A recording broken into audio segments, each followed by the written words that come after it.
Hello बच्चों, let's read the question. Question here is identify the correct statement with respect to proteins.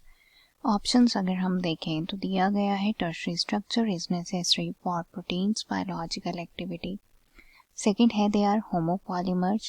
Third है consist of the branched chain of amino acid.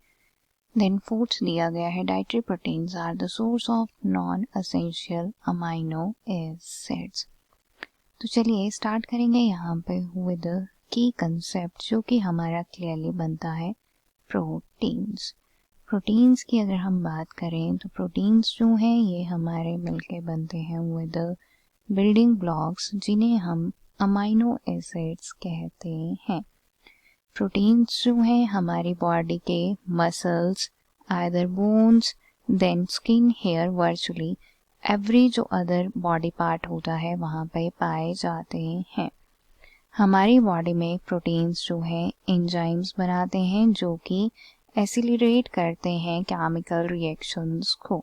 Then haemoglobin is also made by the protein और haemoglobin जो है ये हमारी body में blood को carry करता है। Let me right over here, this is here the haemoglobin जो कि यहाँ पे कैरी करता है ऑक्सीजन को हमारे ब्लड में।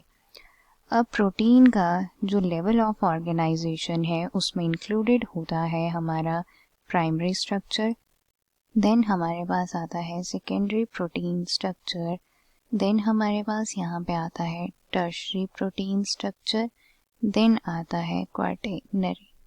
तो सबसे पहले हम यहाँ पे बात करेंगे about the primary structure.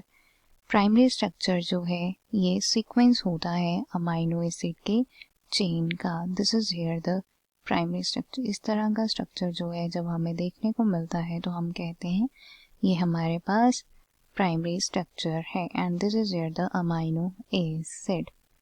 Secondary protein structure की अगर हम बात करें तो इसमें जो है हमारे आते हैं अल्फा हेलिक्स और beta pleated sheet. Let me draw it. इस तरह से हमारे पास जो है यहाँ पे बीटा प्लेटेड शीट्स आएंगी and these are here the alpha helix in this way. This is here the alpha helix. ये जो है लोकल फोल्डिंग होती है पॉलीपेप्टाइड चेन की into the helical and the sheets. इसी मैनर में बात करेंगे about the tertiary protein structure. तो ये जो है हमारा 3 डायमेंशनल फोल्डिंग पैटर्न होता है प्रोटीन्स का और ये जो है होगा due to the side chain interaction. After that हमारे पास यहाँ पे आता है क्वार्टेनरी स्ट्रक्चर।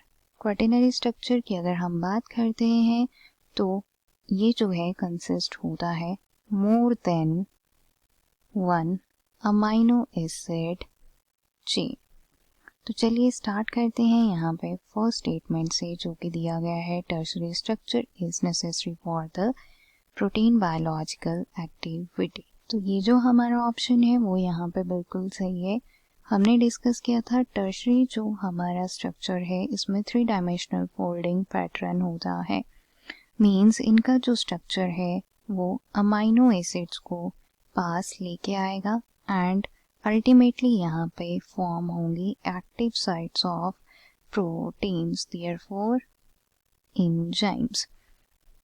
आफ्टर दैट देखेंगे सेकंड स्टेटमेंट जो कि दिया गया है दे आर होमोपॉलीमर्स। तो ये जो हमारा स्टेटमेंट है वो यहाँ पे इनकरेक्ट होता है बिकॉज प्रोटीन्स जो हैं नेचुरली हेट्रोपॉलीमर्स होते हैं, ये होमोपॉलीमर नहीं होते हैं और ये अमाइनो एसिड से मिलकर बने होते हैं और ये जो अमाइनो एसिड्स हैं वो एक दूसरे के साथ लिंक्ड होंगे through the peptide linkage. After that third statement देखेंगे जो कि हमें यहाँ पे दिया गया है consist of branch chain of amino acid. तो ये स्टेटमेंट जो है वो इनकरेक्ट हो जाता है बिकॉज पॉलीमर्स जो हैं ये हमारे मैक्रोमोलिक्यूल्स हैं और ये जो हैं कंसिस्ट होते हैं unbranched chain of amino acid.